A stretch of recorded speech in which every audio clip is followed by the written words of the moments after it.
ആദ്യമാരായിരുന്നു propose ചെയ്തത്? അയ്യോ, engagement കഴിഞ്ഞതിന് ശേഷം എങ്ങനെ ഉണ്ടായിരുന്നു? എൻഗേജ്മെന്റ് കഴിഞ്ഞിട്ട് ഇപ്പോൾ 6-7 മാസം. അതെ, വളരെ നന്നായിരുന്നു ഇത്രയും കാലം. സോ ഫൈനലി നമ്മൾ രണ്ടുപേരും ഒരു പാട്ടൊന്ന് ഓഫ് ചെയ്യാൻ പറയോ? ഒന്ന് മ്യൂസിക് ഒന്ന് ഓഫ് ചെയ്യാൻ പറഞ്ഞാൽ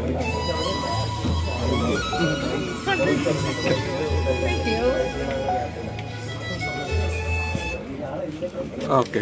എങ്ങനെ ഉണ്ടായിരുന്നു എൻഗേജ്മെന്റ് കഴിഞ്ഞിട്ട് ഇപ്പോൾ ഏകദേശം 7-8 മാസങ്ങളായി. കഴിഞ്ഞ മെയ് 16-നായിരുന്നു. സോ ഞങ്ങൾ അപ്പോൾ തന്നെ ഡിസൈഡ് ചെയ്തായിരുന്നു ഏകദേശം ഒരു സെപ്റ്റംബർ റേഞ്ചിൽ കല്യാണം ആവാമെന്ന്. പക്ഷേ എനിക്കൊരു കോഴ്സ് പഠിക്കാനുണ്ടായിരുന്നു, അത് കാരണം കല്യാണം കുറച്ച് ലേറ്റായി. സോ എല്ലാവരും ഫാമിലീസും എല്ലാവരും കൂടെ ഡിസ്കസ് ചെയ്ത് ഫിക്സ് ചെയ്ത ഒരു ഡേറ്റാണ് ജാനുവരി 15. സോ വളരെ എക്സൈറ്റഡ് ആണ്, എല്ലാവരും ഹാപ്പിയാണ്.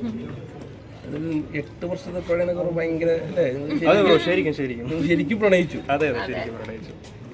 എല്ലാവരും സപ്പോർട്ടായിരുന്നു, ഫാമിലീസ് ആയിരുന്നാലും ഫ്രണ്ട്സ് ആയിരുന്നാലും. എന്തുകൊണ്ടാണ് ഇപ്പൊ കെട്ടണമെന്ന് തീരുമാനിച്ചത്? 10 കൂടെയായിരുന്നു. നമ്മളിപ്പം എൻഗേജ്മെന്റ് കഴിഞ്ഞിട്ട് ഈ ഒരു ടൈം തന്നെയാണ് നമ്മൾ ഉദ്ദേശിച്ചത്. അതെ. ആദ്യമാരായിരുന്നു പ്രപ്പോസ് ചെയ്തത്? അയ്യോ, അതങ്ങനെ അത് ട്യൂഷൻ ക്ലാസ്സിൽ വെച്ചിട്ടായിരുന്നു. രണ്ടുപേർക്കും ഇഷ്ടമായിരുന്നു. ഒരുമിച്ചല്ല, ആദ്യം ചോദിച്ചു, അങ്ങോട്ടും ഇങ്ങോട്ടും ചോദിക്കുമല്ലോ. ഞാനാ ചോദിച്ചത്. അങ്ങനെ അപ്പം എന്തായാലും ഫങ്ഷൻസ് സ്റ്റാർട്ട് ചെയ്യാൻ പോവാണ്. എല്ലാവരും വന്നതിൽ വളരെയധികം സന്തോഷം. ഫങ്ഷൻ സ്റ്റാർട്ട് ചെയ്യാൻ എന്ത് ചോദ്യമാണ്? രണ്ടുപേരും അങ്ങോട്ടും ഇങ്ങോട്ടും ഒരു റിലേഷൻഷിപ്പ് ആകുമ്പോൾ അങ്ങോട്ടും ഇങ്ങോട്ടും സാക്രിഫൈസ് ചെയ്താലേ മുന്നോട്ട് പോകാൻ പറ്റും. ശരിക്കും കല്യാണം കഴിഞ്ഞിട്ടായിരിക്കും ഇത് കൂടുതൽ അറിയാൻ പറ്റുക അല്ലേ? അതെ ബ്രോ, ശരി.